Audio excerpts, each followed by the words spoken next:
নমস্কার, আমি doctor Supradip Kundu, consultant interventional cardiologist, HP Ghosh hospital, Salt Lake. আজকে যে বিষয়টা নিয়ে আমি কথা বলবো সেটা হচ্ছে গোল্ডেন আওয়ার।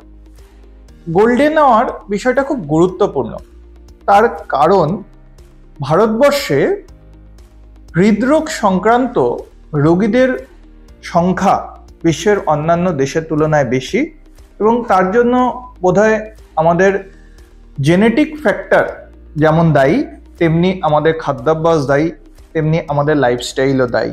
সেই জন্য ভারতবর্ষে সাধারণত হার্ট অ্যাটাক হয় অ্যাটলিস্ট 10 বছর আগে পৃথিবীর অন্যান্য দেশের তুলনায়। সেই জন্য আমাদের জানা দরকার যে হার্ট অ্যাটাক হলে আমরা কি করব, হার্ট অ্যাটাকের উপসর্গগুলো কি, কিভাবে আমরা বুঝবো এই যে ব্যথাটা হচ্ছে এটা হার্ট অ্যাটাকের জন্য হচ্ছে।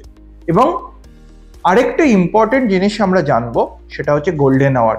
মানে হার্ট অ্যাটাকের কতক্ষণ পরে আমরা যদি কতক্ষণের মধ্যে হসপিটালে নিয়ে গেলে আমরা সেই পেশেন্টটাকে আবার সম্পূর্ণভাবে সুস্থ জীবনযাত্রার মধ্যে ফিরিয়ে আনতে পারবো।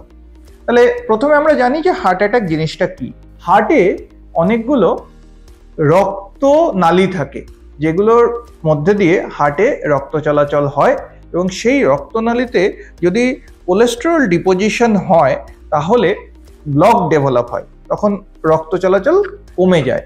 ফলে যখন পেশেন্ট কোনো এক্সারসাইজ করে বা কোনো কাজ করে, তখন যদি সেই রক্ত চলাচল কম পড়ে হার্টের মাসেলের তুলনায়, তাহলে হার্টে একটা চাপ ধরা ব্যথা অনুভব হয়, এবং বেশিরভাগ ক্ষেত্রে পেশেন্ট সেটা দেখায়, সেটাকে একটা পেশেন্ট অস্বস্তি হিসাবে অনুভব করে। এবং যতক্ষণ পর্যন্ত এটা অ্যাঞ্জাইনা স্টেজে থাকে বা শুধুমাত্র ব্লকেজের লেভেলে থাকে, ততক্ষণ পর্যন্ত কিন্তু সাধারণত এক্সারশনের সময় ব্যথাটা হয়, এবং দাঁড়িয়ে পড়লে সেই ব্যথাটা কমে যায়। এরপরে এটা থেকে যখন হার্ট অ্যাটাকের স্টেজে যায়, তখন কিন্তু পেশেন্টের একটা অদ্ভুত চাপ ধরা ব্যথা অনুভব হয়। সেটা বেশিরভাগ ক্ষেত্রে 20 মিনিট বা তার বেশি সময় ধরে পারসিস্ট করে, এবং সেখানে পেশেন্ট একটা অদ্ভুত ধরনের কোল্ড সোয়েটস বা ঘামে, এবং সেই ব্যথাটা শরীরে বিভিন্ন জায়গায় যেতে পারে, যেমন হাতের ভিতরের দিকে, এই এপিগ্যাস্ট্রিক রিজিয়নের দিকে, অথবা চোয়ালের দিকেও আসতে পারে। তাহলে এরকম যখন ব্যথাটা অনেকক্ষণ ধরে পারসিস্ট করছে, তখন তাহলে আমাদের সাসপেক্ট করতে হবে যে সেই পেশেন্টের ক্ষেত্রে হার্ট অ্যাটাক হয়েছে। তাহলে হার্ট অ্যাটাক হলেই আমাদের প্রথম কর্তব্য কি? প্রথম কর্তব্য হচ্ছে আমাদের নিকটবর্তী স্থানে গিয়ে একটা ইসিজি করা এবং একজন ডাক্তারকে দেখানো।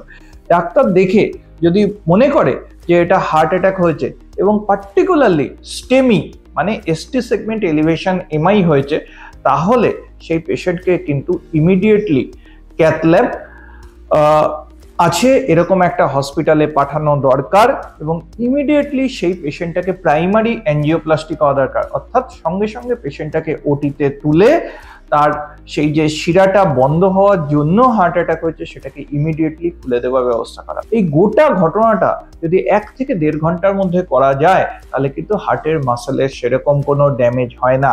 সেই জন্যই 1 থেকে 1.5 ঘন্টাকে বলে হচ্ছে গোল্ডেন আওয়ার। অর্থাৎ আপনি গোল্ডেন আওয়ারের মধ্যে যদি আপনি প্রাইমারি অ্যাঞ্জিওপ্লাস্টি অ্যাভেল করতে পারেন, তাহলে কিন্তু আপনি হার্ট অ্যাটাক হওয়ার পরেও কিন্তু সম্পূর্ণরূপে সুস্থ জীবনযাত্রায় আবার ফিরে আসতে পারেন। এই জন্যই গোল্ডেন আওয়ারের কনসেপ্ট অত্যন্ত গুরুত্বপূর্ণ, এবং এই ধরনের ব্যথাকে কখনোই আপনি ইগনোর করে যাবেন না। গোল্ডেন আওয়ারের মধ্যে এলে অবশ্যই আপনার ক্ষেত্রে হার্ট অ্যাটাকের যে ট্রিটমেন্ট সেটা অনেক সহজ এবং ফলপ্রসূ হবে। এবং একটা কথাই আমরা বারবার বলে থাকি, হার্ট অ্যাটাক বা হার্টের যে কোনো রোগ ইজিলি প্রিভেন্টেবল, প্রোভাইডেড আপনি সময়ের মধ্যে আসেন। নমস্কার।